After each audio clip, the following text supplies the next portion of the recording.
Hey, we're Ann and Jennifer Smith with Marriage After God. Helping you cultivate an extraordinary marriage. And today we're going to give you our favorite tips on traveling as a family.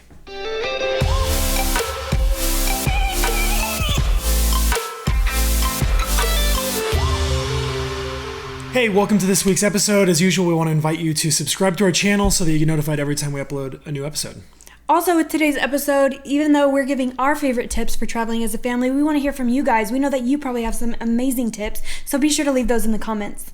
So before we get started, why don't we just give them a little bit of background on our history with traveling as a married couple and then as a family with children. We've loved traveling. We've loved the excitement, surrounding travel. And I don't know, I just feel like it's always been a part of our story and what we do. Yeah, we've done everything. We've road tripped back and forth across the United States a couple times. Done mission work internationally. International missions. And now that we have kids, actually leading up to kids, we had a lot of people, unknowingly give us negative responses saying like, oh, good thing you did all your traveling, before you had kids, because once you have kids, there's no more traveling. And they kind of said those sort of things to us. So our intention with this episode is to give you guys a positive insight into the idea of traveling as a family, because even though lots of people told us that, we actually fought that notion. Didn't stop. We're like, no, actually, of course it's going to look different, but we're not going to say no to traveling just because now we have kids. And sure, it looks a little bit different, but a lot different, yeah. But it's still really fun, and we still really enjoy it. And so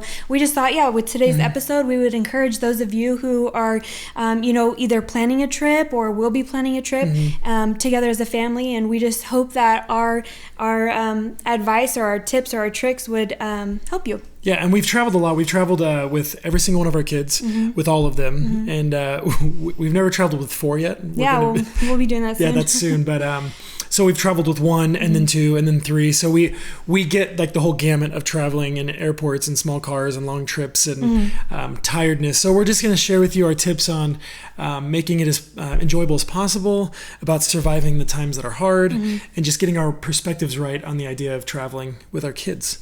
Because at the end of the day, like we want to give our kids things. We want to give them experiences and show them the world and make it an enjoyable thing. Yeah. Not a stressful or hard thing, which sometimes it is. That's what it is. But what we're gonna do is we're gonna jump into our top 10 things, and then we're gonna throw in a few bonuses after that, and hopefully enjoy them. And like Jennifer said, if you want to share your own tips, you can leave those in the comments. Okay, so the first one that we want to mention is pack light. This is a really hard one, I think, for everyone who's traveling. And so you guys might relate with this, but for us, I know that it requires me to first do all of the laundry and get prepared that way. But I have to pack, and then I unpack everything and repack with less stuff, because the truth is, from our experience of traveling, you don't use it all, and it's really a waste to bring more things than you need. Yeah. Regardless of how you're getting to where you're going. If it doesn't matter if it's a plane ride or a road trip, you're limited on space, you're limited on strength, on how much you can carry. And so it's just really important that you only bring essentials, only bring what you think you'll need. And remember this, guys, most likely where you're going, you'll be able to do laundry or buy something. Well, every hotel has a laundromat. Yeah. And there's grocery stores, there's Targets everywhere. And like you said, you just wash what you brought. Yeah. Or rewear something that's not quite dirty. Yeah, we actually learned this when we were doing missions work. The first time we went on a trip, we packed way too much stuff. Yeah. And we had to carry those backpacks everywhere. Yeah. And we actually got rid of a lot of stuff on the trip. We gave it away, and villages were like, hey, here you go. Yeah. But that was when we learned that. And now having kids, the first time we traveled with just Elliot, I remember we had like a huge suitcase. We had backpacks each. We had a bag for him. We didn't know. We're like, we don't need any of this stuff. Yeah. So even when it comes to packing for your children, just know that they don't need as much as you probably think. They can wear the same thing like every day. I know, they don't even care. They don't even think about it. So here's our tip number 1 is pack light. Yeah, it's going to make your going through the airports easier. It's going to make your going to and from everything easier. So that's a good point. So tip number 2 is pack healthy snacks. Snacks are important because it can get really expensive if you're in airports or gas stations just trying to get food. And usually those types of food are not going to make you feel good, not give you energy for, the time that you're And you need traveling. energy, and you're already going to be tired, so you need to just be healthy. Yeah. And so, and we haven't been the best at this, but when you pack healthy snacks, snacks. Anytime your kids are like, because they're going to be wanting to snack all the time. Yeah. It's a comfort thing. Yeah, and you don't want to give them a lot of high sugar foods because that's going to make it harder for Yeah. you in the long run, especially if you're on an airplane with a lot of people or even on a road trip. You don't want their attitudes, to become poor or hard to Yeah. deal with. So try and avoid those sugary snacks, and maybe you can give them some samples. Well, we've done examples. We've cut up carrots. And so you get big carrots, you just cut them real small, and then you can give them little carrots. Apples. We've done nuts and raisins and these kinds of things that are easy to pack. They're not liquid because airports have a problem with liquids.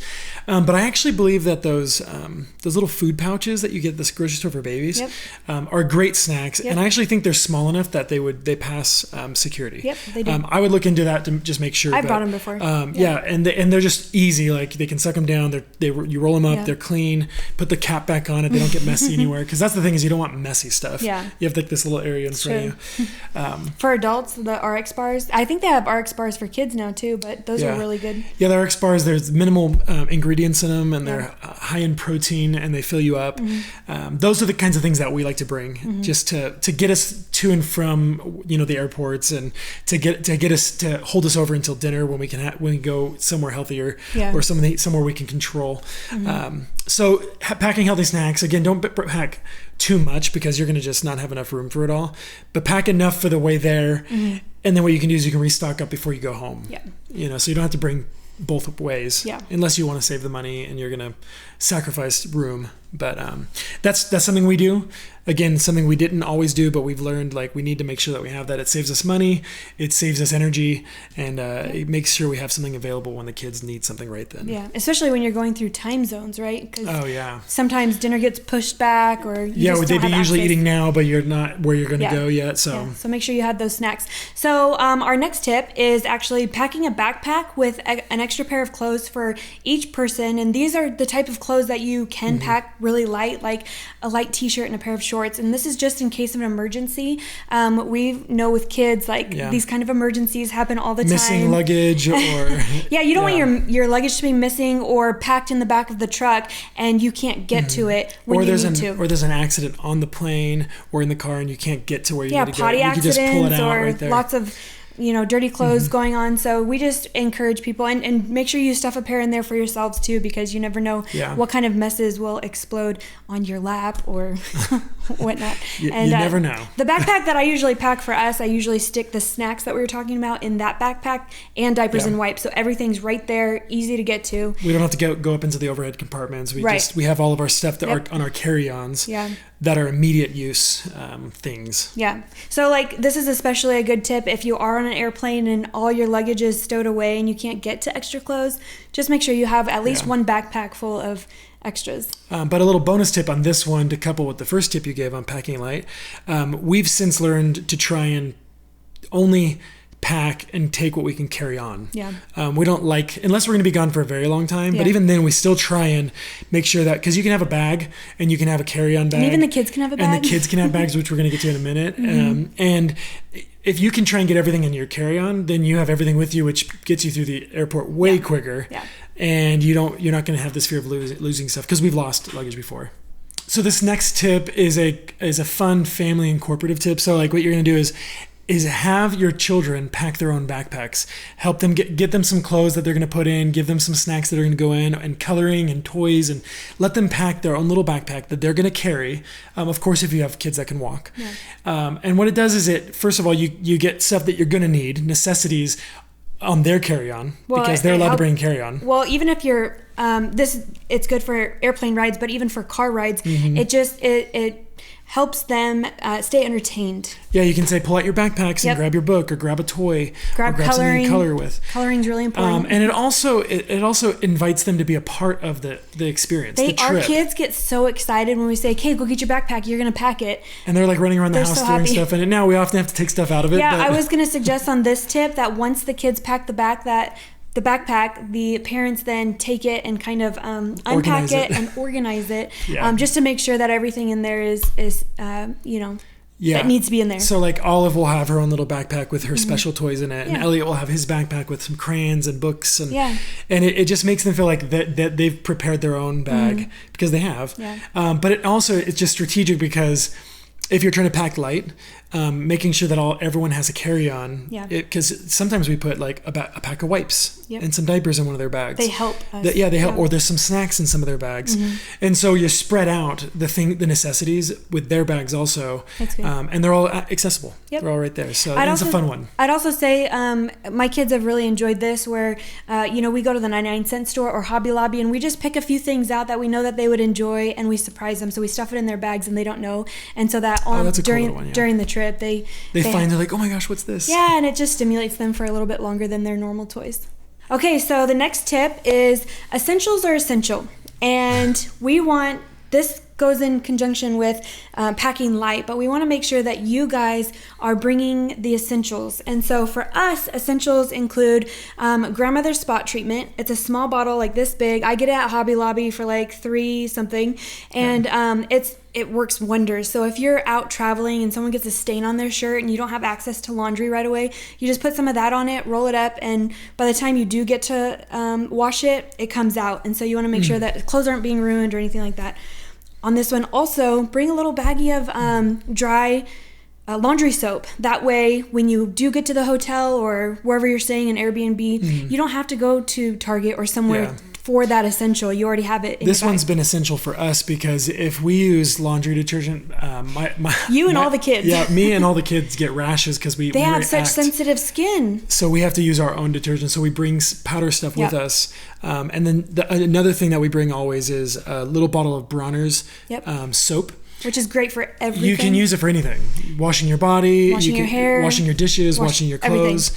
That's actually a great one for camping. It's a great one for camping, but for any sort of travel. Anything, yeah. And they come in little tiny bottles, or you can buy a small bottle and fill it up with a big bottle. Yeah, and we actually bring a small bottle and I dilute it. I don't know if you know this, but as our trip progresses, I just add more water to it. More water to it. So that's a really good one. Another essential that you want to make sure that you have is a first aid kit, especially with little kids. We've run into accidents, injuries, things that, our kids' toes bleeding or whatever, and you need that first aid kit. So it doesn't have to be a massive big one, but just make sure you have something on hand. We use essential oils, so I always make sure that we pack our oils, Band-Aids, Neosporin, things like that.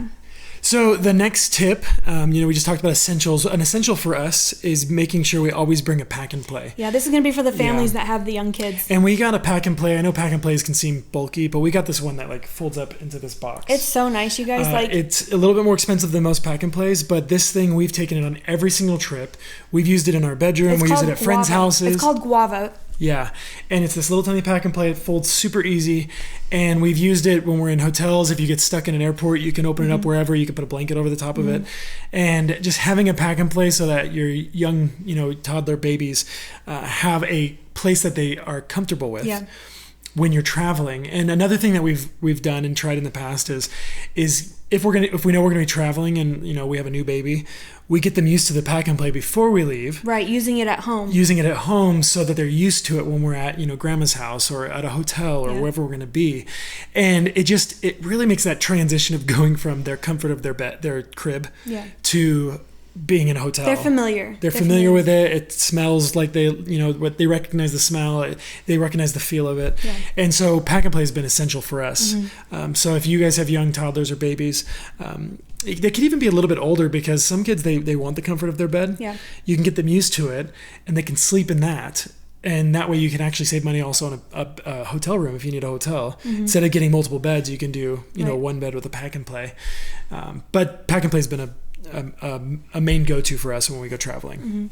So the next tip is don't push your limits. Everyone in your family, your spouse, your kids have different limits. Yeah. And what we found through our experience is that when you're traveling, everybody's going to respond and react a little bit differently. And we have to be aware of those limits. We have to know when our kids are going to crash and they need to go back to the hotel or back to the Airbnb for a nap time. And being willing to be flexible or even sacrifice some of the plans that you made in order to accommodate some of those limits, I think is really important. We've made big errors in this area where we have this whole planned out trip And we're just like, no, we got to get to the next thing. No, we got to get to, our kids are falling apart. With 2 and 3 year olds, we're like, come on guys, keep up with us. And we're like falling apart. But like even us, we have a different stamina than they do. So I think it's just recognizing that everyone in the family needs to accommodate everyone in the family. And I think that's important. Well, and recognizing that your kids are going to remember those feelings. Yeah. You know, you think you're trying to hit all these things. They're not going to remember every single thing you did, but they will remember how it felt.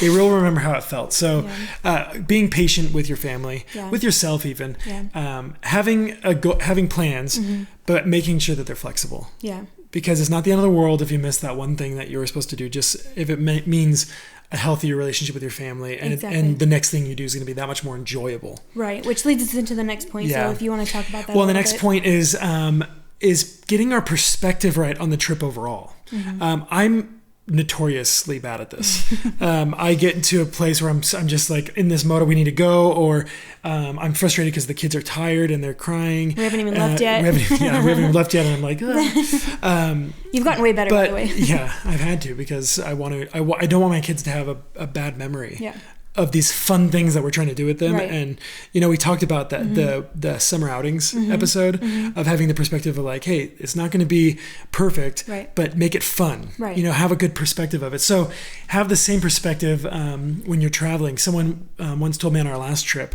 they just reminded me, they said, hey, just remember they're kids and it's hard. And so reminding me that it's going to be hard helped me not make it so hard. Because instead of going in with the expectation of like, this is going to work, I went in and I was like, well, like what's happening right now, I knew was going to happen. The kids are crying. Okay. Yeah. Like it's difficult. This is hard for them. They're tired. We've been traveling. They're in a new place. There's loud noises. They're hungry. They're thirsty. They're uncomfortable. There's lots of things. Yeah.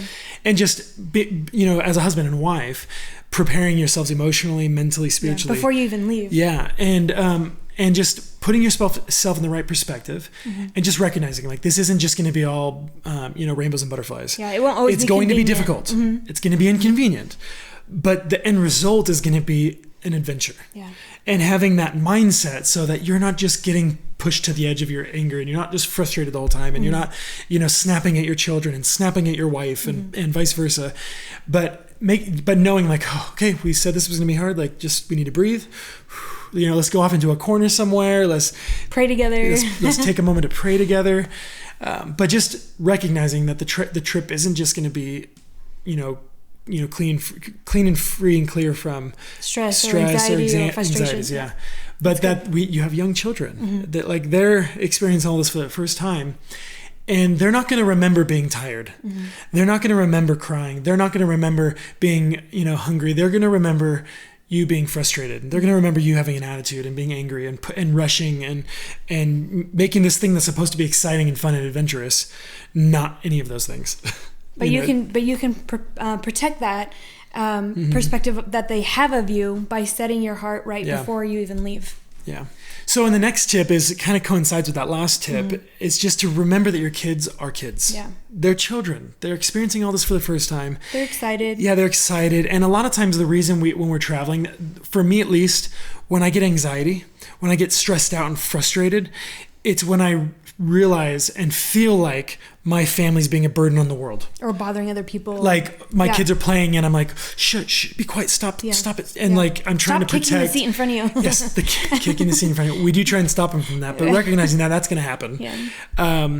And so remembering that your kids are kids and they're going to do kid things. Yeah. And also that it's not your responsibility to make sure that the whole world is comfortable. Yeah. All of the people you should definitely have your children in control as much as possible. Keep reminding them like, hey, we need to be respectful. Hey, you don't just run up and grab people's luggage. Right. But making sure that those corrections are happening with a good heart and good intentions of trying to help your kids learn. And patience. Yeah. And understanding that they're probably super bored. Yeah. So trying to entertain them, talk to them, go for a walk with them. This is something that we do is like, let's walk around the airport. Yeah. So that way they're entertained and they're not running around bothering people. Yeah. This is how earlier I said that, it just looks different now. So instead of us being on our phones watching a movie or something on the airplane, now we are engaging with our children. And I think that's just one of the ways that I just thought of that it does look a little bit different. Like to sacrifice what you would probably want to do in that moment to make sure that your kids are being entertained, engaged. They'll make the plane flight much more enjoyable for them, for you, for the passengers. Yeah. The other thing I want to say is I used to think like, man, my kids are just bothering everyone, and you just feel like everyone's looking at you. But what we've experienced is we've experienced that people are not nearly as bothered as we think they are. Well, first of all, that's true, and also because of the more kids that we're having, we get separated on planes sometimes, and I look over at you and I'm like, it's not that loud. Like, it's not as bad as you think it is. Yeah, because you think it's super loud, and like the only people that can really hear it is the people that are directly in front of you, maybe, or directly behind you. But every single time we've been on a plane with our kids, the people around us, they're like leaning in. Hey, it's not bothering us at all. They're so encouraging. Your kids are so cute. Yeah. For some reason, there's just something beautiful about people seeing you. They commiserate with you first of all, because they're uncomfortable too. They're on this plane flight and their butt hurts and like, and they oftentimes they're not anywhere close to what I think they're thinking of us. And to be honest, if you are bothering one person, you can apologize to them or not say anything, and they'll get over it, because they're going to get off the plane and they're never going to think about it again. And neither are you. That's the thing, is you're probably not going to think about that person that huffed or sighed or whatever. So just remembering, kids are kids. They're going to do kids things. They're going to be bored. And just to not be overwhelmed by thinking that your kids have to be so perfect that you're not going to bother anyone, because that's just not the case. Your kids can be as perfect as possible, and you will probably still bother someone just because you have children around. So just having that perspective, just like the last tip, so that you're not you're not putting an expectation on your children that shouldn't be there. Yeah. So the next tip is a little bit more about logistics, but it's a really important one to me. It's something that I kind of tackle when we go to prepare for traveling, but it's preparing your itinerary. And the reason that this is so important is because, what I like to do is, depending on how many days or where we're going, I like to write down where exactly we're staying, the address, phone number, just any sort of important details, and how someone else could get a hold of us in case of an emergency. Yeah. And then I take that itinerary, which I usually make in Google Docs, and I send it to 2 to 3 people that aren't going to be on the trip with us, just so that they know where we are, what we're doing, and how to get a hold of us. And I feel like that's really important, because if there was an emergency on our end or on their end, it just makes it a lot easier than someone wondering like, I don't know where they're going, No, it's a good point. We give it to a couple friends of ours, and then some. If we're not going to be going to family, we'll send it to our families. Yeah. And that way they are aware. Yeah. They know where we're going. It's also good. I like to print mine out, and I'll even, if we have like an amusement park or a museum or something that we're going to go visit on a certain day, I'll make sure that I know, that I have written down the price of admission and the times, the hours of operation. That way we know, okay, if things change or we need to be flexible with nap time, we know how long it's open till. And so we have all the information on hand, and I don't have to go search it on my phone. You've always been really good at this. Yeah. You actually like planning. I like it. Yeah. I like it. So if there's a planner in your family, give them that task. Yeah. And so why don't you share with them we were only going to do 10, but there's a bonus one. Why don't you share the bonus one with them? So the bonus one, and this one's based off of something that I struggle with. It was both of us, but this bonus one we wanted to give to you guys is just something that we've learned from experience that has really helped us on the coming home of a trip of travel. I'll give an example before you say what it is. So we'll go do this amazing trip, tons of fun. And then on the way home, the plane flight was hard. The kids were crying. You're tired. And so you get home and your friends are like, oh, so how was the trip? Oh, it was awesome. But the flight home was just so terrible. I was tired. The last thing on your mind was just not a good experience. The kids just wouldn't even sleep. And so all they heard out of my mouth was like, oh, so your trip was not good at all? So after this happening several times, we talked about it, and we just felt like, okay, on our next trip, we need to make sure that we're remembering the highlights. We're remembering the good times. And telling people those things. Well, and it's not that you have to leave out those bad things, because it all is part of the trip. But we wanted to make sure that we were sharing the blessing of being able to travel with the people that were asking us how it was going. And not just that, but for our family's sake. So when we're on the airplane home or the road trip home, we are asking our kids, okay, what was your highlight? Out of all the things that we got to do, what was your favorite part, or what stood out to you? And then we get to talk about it. So not only does it stimulate conversation and communication within the family, but then it also leaves just that good taste in your mouth when you get home and people are asking you how your trip was. Yeah. So a better way that I could respond in the future is, hey, there was a couple of hard spots in the traveling, but overall it was such a good trip. We did this, and this. Yeah. So that I'm not lying, but the positive things are the things that I remember, and this triggered. Not just because that's how I was. I would often just bring out the negative. We started hearing our son, when we would ask about things we did, he would only bring up the negative things, the thing, when he was hard or he missed out on the thing or he got hurt. And we're like, what is he doing? He was mimicking us. He was mimicking us. And so now we're like, okay, how can we just talk about the positive things? Because overall the trip was awesome. It's not like anything really bad happened at all. So that we're remembering positive things and not remembering like, oh, that was a hard trip. Right. When it really wasn't. So on the way home, even if it's a hard on the way home, be sure to talk about those highlights and just talk to your family about and highlight the positive things. So that your kids hear the positive things and they remember the positive things. It's just it's like, it's just reinforcing those good things. Yep. Okay, so there's one last thing that we wanted to share with you guys about traveling as a family that is really important to us. And again, it just came through experience of doing it as a family. And making mistakes. Of course. So the whole reason we started this podcast, and we bring this up every single time, is that we're trying to be a marriage after God. And we talk about family being a ministry in this to each other and in the world. And so I just want to read a couple of scriptures here. And the first one's going to be, it's going to be Romans 12:18. And it says this: if possible, so far as it depends on you, live peaceably with all.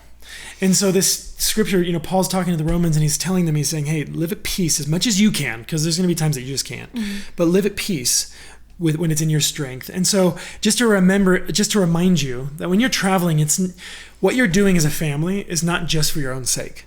Like even on the plane, or communicating with the stewardesses, or the agents at the desk, or wherever you're at when you're renting the car or the hotel. The family reunion. Your family unit, and how you react with each other and interact with each other is a witness to the world.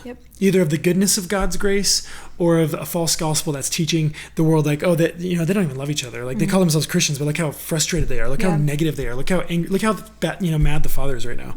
They see those things. A perfect example of this, we were coming back from a vacation with our family, and we came in at late at night, and we had the last flight of the night to go from where we were going to home. And we get off the plane was late, and we get off the plane, and they had 5 minutes earlier shut the door to the other plane. But the plane was still sitting there. The plane was still sitting there. It made it so frustrating. And we're literally there sitting there with me and Jennifer and our 2 kids, and friends of ours and their 2 kids, and we're all sitting there. It's the middle of the night, and they're like, "Sorry, there's not a flight for a couple days." Literally, that's what they told us. 2.5 days. And I'm exploding. I'm so angry. I'm tired. First of all of our kids are hungry, tired, exhausted, and I'm just saying, you're literally not going to open the door for us. They're like, nope, it's against our policy. And I was not being a very good witness. I was letting the circumstances, I was letting my emotions, I was letting my flesh get in control. And think about the example I was setting for this guy that's just doing his job. He could, who knows what kind of control he had. And I'm just livid. And I let the circumstances dictate the witness I had. And so I just want to remind us that when we're traveling as a family, it may be for vacation or, a business or whatever it is, we're in ministry. We're a marriage after God. We're a ministry as a family. And we need to be walking at peace as much as possible with outsiders, people that maybe don't know the Lord, and they're looking at us, and somehow they're going to see us either being good examples of the gospel or bad examples of the gospel.